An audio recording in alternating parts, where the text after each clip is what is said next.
আমাদের যে ইমেজটা সেট করছি এটা আসছে, আবার এইখানে নামটা ফোল্ডার থেকে শো করতেছে, তাই না? এইবার আমরা যদি থিম ফোল্ডারটার মধ্যেই যাই, সাপোজ যে নিউ থিম, এটাই তো ফোল্ডার বানাইছিলাম, এখান থেকে এটা কাট করেন, কাট করলাম, কাট করে সাপোজ আমরা ডেস্কটপে রাখি, কি করলাম, ডেস্কটপে রাখলাম। এবার যদি আমরা এখান থেকে থিমে যাই, এবার ওটা আছে আর নাই, কারণ কি কাট করে নিয়েছি, তাই না? এবার যদি এটাকে জিপ করেন, জিপ, এই যে জিপ হয়েছেন, এটা যখন জিপ করে এখান থেকে এবার আপলোড করতে যাবেন, মানে নর্মালি আমাদের ডেস্কটপে মনে করেন একটা থিম আছে, আমরা এবার আপলোড করবো, যে আপলোড থিম, হ্যাঁ, ওখানে না দিয়ে একটু দেখেন কি হয়। সাপোজ ডেস্কটপে আছে আমার, ডেস্কটপের পরে এই যে নিউ থিম জিপ, এইবার একটা ইনস্টল নাও ক্লিক করেন, দেখেন একটা ইরোর আসবে, একটা ইরোর আসবে, এই যে the package could not be install, ঠিক আছে, the style dot CSS style sheet does not contain a valid theme header. এটার মানে হচ্ছে যে আমরা যে স্টাইল ডট সিএসএসটা ফাইলটা বানাইছি তার মধ্যে একটা কোড লাগবে, একটা কিছু একটা লেখা লাগবে, তাছাড়া কিন্তু ইনস্টল সে করতে পারবে না, তাই বলতেছে, দেখতেছেন? কিন্তু আমরা নর্মালি যখন থিমের ফাইলের মধ্যে করছি তখন জাস্ট মানে ফোল্ডারটা বানাইছি আর অমনি কাজ করছি, তাই না? কিন্তু এগুলো ফেস করতে হবে যে কোথায় কি প্রবলেমগুলো, ঠিক আছে? এই জন্য পার্ট বাই পার্ট দেখাচ্ছি। তো এবার আমরা কি করতে পারি এটার জন্য একটু লক্ষ্য করেন, এবার জিপ ফাইলটা আবার আমরা ডিলিট করে দিলাম, এবার থিমের মধ্যে এই যে নিউ থিমের মধ্যে ঢুকছি, ঢোকার পরে যে স্টাইল ডট সিএসএস এ বলতেছে কিছু একটা লেখা লাগবে, কি লেখা লাগবে এখন আমরা জানি না, তাই না? এখানে দেখেন যেটা লেখা লাগবে সেটা হচ্ছে, এখানে প্রথমে ফার্স্ট কমেন্ট করা, জানি আমরা সিএসএস এ কিভাবে কমেন্ট করতে হয়, এইভাবে স্টার দিতে হয়, তাই না? তারপরে আবার একটা স্টার দিতে হয়, এটা দিতে হয়, এটা হচ্ছে কিভাবে, এটা মাল্টিপল লাইন কমেন্ট করার জন্য এইভাবে এটা সিস্টেম, তাই না? তো প্রথম কাজ হচ্ছে কমেন্টস দেওয়া, এখানে আপনাদের প্রথম কাজ হচ্ছে এখানে কমেন্ট সেট করা, তারপরে এখানে জাস্ট লিখবেন থিম নেম, কি লিখবেন, থিম, আচ্ছা এখানে থিম নেম, তাই না? তো এখানে এবার একটা কোলন দিবেন, দিয়ে একটা নাম দিবেন, মনে করেন যে নাম হচ্ছে আওয়ার ফার্স্ট থিম, এটা একটা নাম দিলাম, কি দিলাম, আওয়ার ফার্স্ট থিম। আচ্ছা এবার এটা সেভ করবেন, ফাইলটা সেভ করলাম, সেভ করার পরে এই যে এর মধ্যেই তো করলাম, এবার এটাকে আবার জিপ করবেন, আবার জিপ হয়ে গেছে, এবার আমরা আবার এটাকে আপলোড করব, ঠিক আছে? এবার দেখি যে আপলোড নেয় কিনা, আপলোড থিম, এবার এখান থেকে নিচে আসেন, এই যে এটা, তাই না? এবার ইনস্টল করেন, দেখেন এই যে দেখেন এবার বলতেছে যে সাকসেসফুলি ইনস্টল, দেখতেছেন? এবার যখন আমি এটাকে অ্যাক্টিভ করব, দেখেন থিমটাকে এবার আমি অ্যাক্টিভ করতেছি, এবার লক্ষ্য করেন এই যে ওই যে স্ক্রিনশট ডট পিএনজি থেকে ইমেজটা পাইতেছে, তাই না? এবং এখানে এবার লক্ষ্য করেন আওয়ার ফার্স্ট থিম এই কথাটা শো করতেছে। আমরা যখন এই স্টাইল ডট সিএসএস এর মধ্যে এই কথাটা অ্যাড না করব তখন আমাদের ফোল্ডার থেকে নামটা শো করতেছিল, তাই না? তো ওটাই করা স্বাভাবিক, ফোল্ডারের যে নামটা ওটাই শো করবে, কিন্তু যখন আপনি কমেন্ট আউটের মধ্যে এখানে থিম নেম এর মধ্যে একটা নাম দিবেন তখনই আপনার এই নামটা সেট হয়ে যাবে। এখানে দেখেন প্রত্যেকটা যে 2015 26 17 এগুলার প্রত্যেকটার এখানে থিম নেম কথাটা আছে। তো আমরা এটা একটু দেখাই নিয়ে আসি, হ্যাঁ সবগুলা একটু আমরা দেখাই নিয়ে এসে দেখাবো। এইচটি ডক্স, তার মধ্যে extra premium theme, content theme, অন্য একটা থিমের মধ্যে যান, দিয়ে দেখেন এখানে স্টাইল ডট সিএসএস আছে, জি নিচে এটা ওপেন করেন, দেখেন এই যে দেখতেছেন প্রথমে তারা কমেন্ট আউট করছে, দেখেন তারপরে কি করছে, থিম নেম কথাটা লিখছে, যে এই যে 2015 এই কথাটাই 2015 এর ওই টাইটেলে শো করতেছে, এই যে এটা বুঝাতে পারছি? তো আমাদের এইখানে যেটা আমরা দিব এখানে সেটাই থিমের নাম হয়ে যাবে, সেটাই থিমের নাম হয়ে যাবে। তো style.css এর মধ্যে এভাবে কমেন্ট করে আপনাকে লিখতে হবে থিমের নামটা। হ্যাঁ, এখানে লিখবেন প্রথমে থিম নেম, তারপরে একটা থিমের নাম দিবেন, ঠিক আছে। আচ্ছা, এইবার আমরা দেখেন এখানে নিচে একটা কমেন্ট অ্যাড করছি থিম ইউআরআই। এটা মেনলি মানে কি, ঠিক আছে, ইউআরআই মানে কি, এটা কি লিঙ্ক, মানে ইউআরএল মানে লিঙ্ক না, ইউআরএল মানে লিঙ্ক না। সাপোজ আমি একটা লিঙ্ক এখানে তৈরি করতেছি, দেখেন http এখানে মনে করেন লিখলাম স্মার্ট কোডার bd.com, এইটা একটা ইউআরএল না, এইটাকেই বলা হয় ইউআরএল। ইউআরএল এটাকে বলা হয় কি ইউআরএল। আর ইউআরআইটা কি, আমি যখনই এর পরে মনে করেন একটা ফোল্ডার লিখবো, যে সাপোজ সামথিং এর মধ্যে ইন্ডেক্স ডট পিএসপি, ঠিক আছে, এরকম যখন হবে লিঙ্কটা, তখন এই যে এতটুকুন বোঝানোর ক্ষেত্রে তখন হয় ইউআরআই, ঠিক আছে। সাপোজ এটা আমি নিচে লিখি ইউআরআই, এটার মানে হচ্ছে আইডেন্টিফায়ার, একটা হচ্ছে লিঙ্ক এল আর একটা হচ্ছে আইডেন্টিফায়ার, ঠিক আছে, মানে আপনার কোন ফোল্ডারের লিঙ্কের পরে কোন ফোল্ডারের মধ্যে এটা আছে। তো সাপোজ লিখলেন সামথিং স্ল্যাশ তার মধ্যে ইন্ডেক্স ডট পিএসপি, এরকম, ঠিক আছে। তো ইউআরএল আর হচ্ছে ইউআরআই এর মধ্যে পার্থক্য হচ্ছে এতটুকু। এখন আমরা যেটা করব সেটা হচ্ছে ওনারা এখানে কি লিখছে ইউআরআই দিয়ে, দেখেন এখানে কি করছে, লিংকের সাথে এখানে কি অ্যাড করছে, ফোল্ডারও অ্যাড করছে না, মানে ডিরেক্টরি অ্যাড করছে না। তো আমরা এটা কোনো সমস্যা না, থিম ইউআরএল এর মধ্যে আমরা লিংকও লিখতে পারবো, এরকম ডিরেক্টরিও দিতে পারবো আইডেন্টিফায়ার হিসেবে, হ্যাঁ, ওটা কোনো ব্যাপার না। তো আমরা এখানে এখন লিখি এদের মতো যে থিম ইউআরআই, ইউআরআই, ঠিক আছে। এবার একটা এখানে লিঙ্ক দেন, suppose http smart coder BD slash something slash suppose new theme একটা দিলাম, এটা এটার ইউআরআই, হ্যাঁ।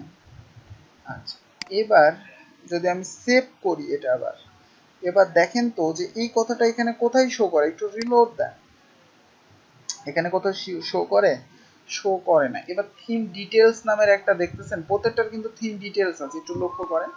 এটা যখন থিম ডিটেলসে যাবেন, দেখেন এখানেও আবার ফার্স্ট থিম কথাটা শো করতেছে এবং এখানে ভার্সন 0 সব শো করতেছে, মানে আমাদের ইউআরআইটা কিন্তু এখানে দেখাচ্ছে না, শো করতেছে না, করতেছে। আচ্ছা, এবার অন্য একটা থিমে যান, দেখেন এইখানে কত কিছু আছে না, ট্যাক্স, এই যে লেখা, এগুলো কেমনে শো করে, এগুলো আমরা দেখবো এখন স্টেপ বাই স্টেপ, ঠিক আছে। ইউআরআইটা মেনলি এখানে আপনার শো করবে না, হ্যাঁ, ইউআরআইটা কোথাও এখানে শো করবে না, জাস্ট একটা লেখা যে আপনি যে থিমটা বানাচ্ছেন এটার মানে লোকেশন কোথায়, এটা দেওয়ার জন্য। আচ্ছা, তো এবার তারপরে দেখেন অথর কি লিখছে, অথর, ঠিক আছে। তো আমরা এখানেও লিখবো অথর, মানে কি মালিক, মানে কে বানাইছে। মনে করেন আমি যদি এখানে দিই রাইহান, আমি যদি এখানে রাইহান নামটা দিই, এবার যখন থিমে যাবেন এখানে কিন্তু শো করতেছে না। এবার ভিতরে যান, দেখেন এখানে কি শো করে, নামটা শো করে, বাই এখানে কি শো করতেছে। আচ্ছা, আমাদের একটা প্রবলেম সেটা হচ্ছে যে আমরা থিমটা করতেছি কোথায়, থিমটা কিন্তু করতেছি আমরা আমাদের ডেস্কটপে, এটা কিন্তু আপলোড করে নি করছি প্রবলেমটা এখানে। আচ্ছা, তো এতটুকুন করার পরে আমরা কি করি, আগে থিমটা এখানে আপলোড করতে হবে, তাই না, আপলোড করব, তারপরে হচ্ছে যে কাজ করব। তো আমরা আপলোড করছি, কিন্তু আমি মেনলি কাজ করতেছি আমার ডেস্কটপের style.css এ, রুটের style.css এ না। তো আমরা এক কাজ করি, আমরা হচ্ছে যে রুটের style.css এ যাই, এখান থেকে style.css এর মধ্যে যা লিখছি সাপোজ এটা কপি করলাম। এবার আমরা কোথায় যাব, জ্যাম htdocs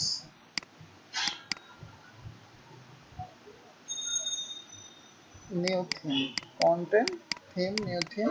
এই যে এখানে এই style.css এর মধ্যে মেনলি ওগুলো লিখতে হবে, যার কারণে আপডেট হচ্ছে না। দেখেন এখানে শুধু এটাই লেখা আছে।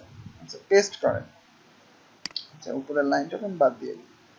ওকে, এবার দেখেন যখন আমি এখানে এবার থিমে যাব, থিমটা আচ্ছা তাও কি আপডেট হয়েছে, একটু ওয়েট। আচ্ছা তো আমরা এখানে অথর রাইহান, ঠিক আছে, আমরা একটু রিলোড দিই। হ্যাঁ, এখানে থেকে একটু একটু রিলোড দেন, তাহলে কাজ করবে। থিমের মধ্যে আসে, এবার থিম ডিটেলসে যান। এই যে দেখেন বাই রাইহান কথাটা শো করতেছে, দেখতেছেন মানে ফার্স্ট থিম এখানে বাই, এবার রায়হান কথাটা শো করতেছে। মানে আপনি যে অথরের মধ্যে যে নামটা সেট করবেন সেটাই এখানে চলে আসবে, যে কে তৈরি করছে বা কোন আপনার কোম্পানি থেকে যদি করেন এখানে জাস্ট ওটার নাম দিতে হবে। এবার এখানে ক্লিক করলে যেন লিংক পাই সে, এটার জন্য আমাদের কি করতে হবে দেখেন, অথর ইউআরআই আপনি দিতে পারবেন। কি দিতে পারবেন? Author URI. সাপোজ এখানে লিখবেন নিচে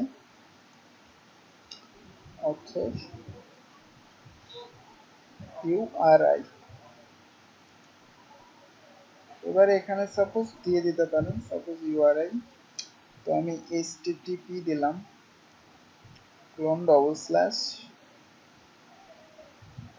raihano.smartcoder.bt.com, ঠিক আছে।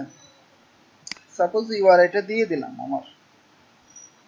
এবার আবার থিমে ক্লিক করেন একবার, এবার এখানে যান, এবার দেখেন এটা লিংক হয়ে গেছে, নামটা কিন্তু লিংক হয়ে গেছে। এবার এখানে ক্লিক করলেই ওই যে যে ইউআরআইটা দিছি অটোমেটিক্যালি সেই লিংকে চলে যাবে।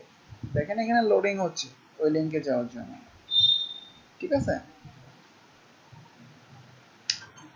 এই যে দেখেন লিংকটা চলে আসছে আমাদের, এই যে আমার সাইটটা এখানে চলে আসছে লিংক। তো বুঝতে পারছি যে কোথা থেকে কি হচ্ছে।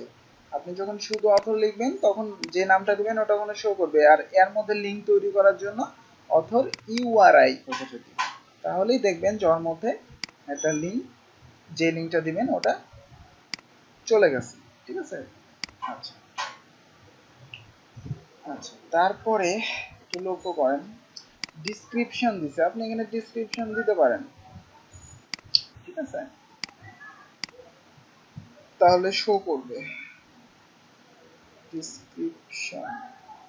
এখানে ডিসক্রিপশনের মধ্যে থিম সম্পর্কে কিছু লিখতে পারেন, আর এতটুকুনি লিখলাম। আচ্ছা তারপরে ভার্সন অ্যাড করতে পারেন। আচ্ছা ডিসক্রিপশন কোথায় অ্যাড হয় এটাও দেখার বিষয়, যে এখানে দেখবেন লেখা অ্যাড হবে, আপনি আরো বেশি ডিসক্রিপশন দিতে পারেন। এই আচ্ছা এখানে আপডেট হয়নি,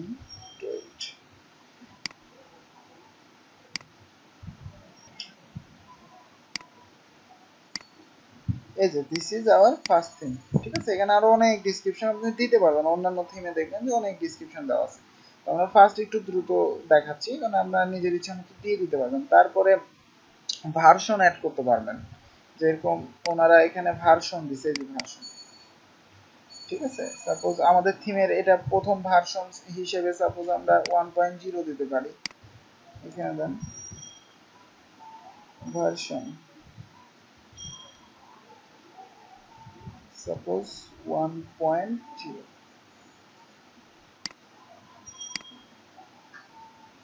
এই যে এখানে ভার্সন কথাটা শো করতেছে না, ওখানে শো করবে যে 1.0, বুঝেছেন, ভার্সনে 1.0 কথাটা শো করতেছে। তো এইভাবে আমরা সবকিছু দিতে পারি। তারপরে এখানে আপনি ট্যাক্স সেট করতে পারেন, সাপোজ আমাদের ওয়েবসাইটটা বানাচ্ছে এটা কি রিলেটেড, ট্যাক্স মনে করেন সিম্পল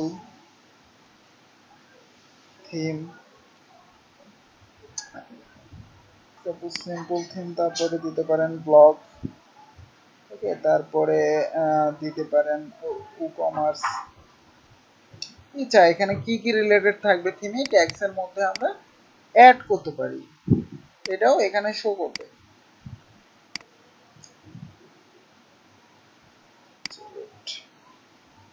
তো ট্যাগস দিতে পারেন। তারপরে এখানে দেখেন একটা ইম্পর্টেন্ট জিনিস আছে, সেটা হচ্ছে টেক্সট ডোমেন।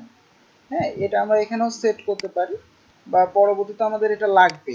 টেক্সট ডোমেন মানে হচ্ছে থিমটা যদি আমাদের ট্রান্সলেটেবল করতে প্রয়োজন হয়, মানে হচ্ছে বিভিন্ন কি ল্যাঙ্গুয়েজে কনভার্ট করা লেখাগুলো, তখন আমাদের এটা দিয়েই আমাদের ট্রান্সলেটেবল করতে হবে, এখানে যে নামটা সেট করতে হয়। হ্যাঁ, তো এখানে আপনি সেট করে দিতে পারবেন এটা।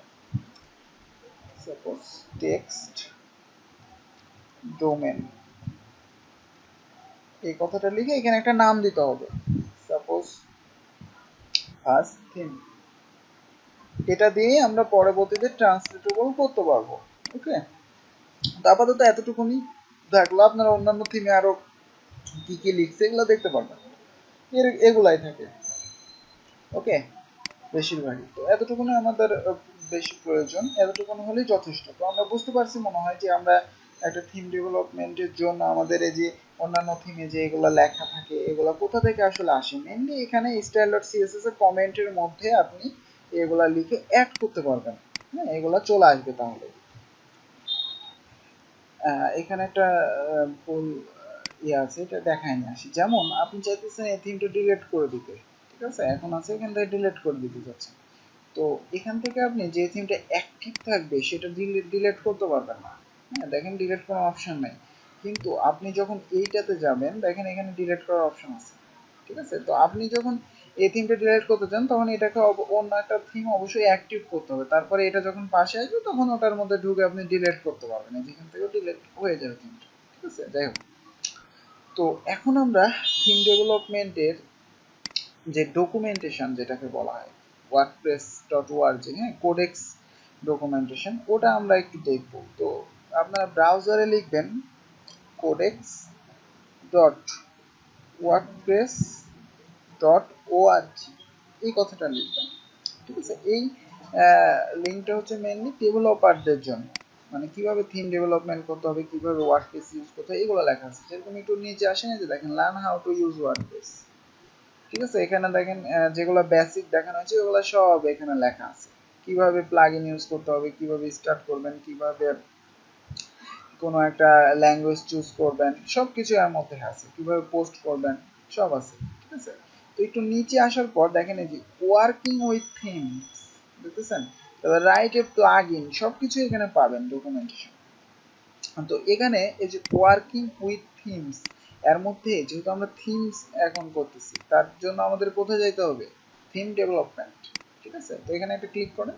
এই যে এইখানে কিছু গাইডলাইন আছে, এগুলো আমরা দেখবো। এই যে যেরকম দেখেন স্টাইল ডট সিএসএস এর মধ্যে যে এগুলো আমরা একটু আগে অ্যাড করছি, অ্যাড করা শিখছি, তাই না, এটাই এখানে বলতেছি স্টাইল ডট সিএসএস এর মধ্যে।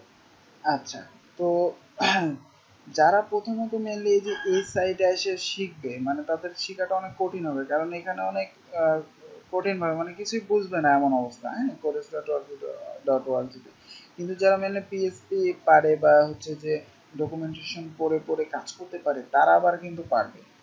একটু দেখে মনে হবে অনেক বিরক্তিকর জিনিস আছে, ঠিক আছে, কিন্তু এর মধ্যে অনেক কিছু আছে। তো এখানে হচ্ছে যে স্টাইল ডট সিএসএস এ কি করছি এটা এখানে লেখা আছে, এবং উপরে একটু গেলে যে ওয়ার্ডপ্রেস টেমপ্লেট ফাইল, মানে হচ্ছে আমাদের ওয়ার্ডপ্রেসের জন্য কি কি ফাইল লাগবে সেগুলা এর মধ্যে আমরা পাবো গেলে। ঠিক আছে, তো এখানে আসি।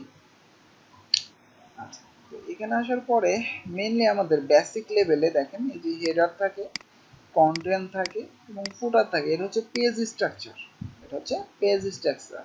তো হেডার, কন্টেন্ট আর ফুটার এই তিনটা থাকে বেসিক লেভেলে। তো একটু এখানে এসে দেখেন মোর কমপ্লেক্স পেজ স্ট্রাকচার বলতেছে হেডার, কন্টেন্ট, সাইড বার, ফুটার। কি বলতেছে, হেডার, কন্টেন্ট, সাইড বার, ফুটার। তো আমাদের হেডারের একটা ফাইল রাখতে হবে, কন্টেন্টের জন্য ফাইল রাখতে হবে, সাইড বারের জন্য রাখতে হবে, ফুটারের জন্য রাখতে হবে। ঠিক আছে, একটু নিচে আর একটু আসি দেখেন, এইখানে আরেকটু বেশি আছে, সেটা হচ্ছে header, content, comment form, side bar, search form, ফুটার।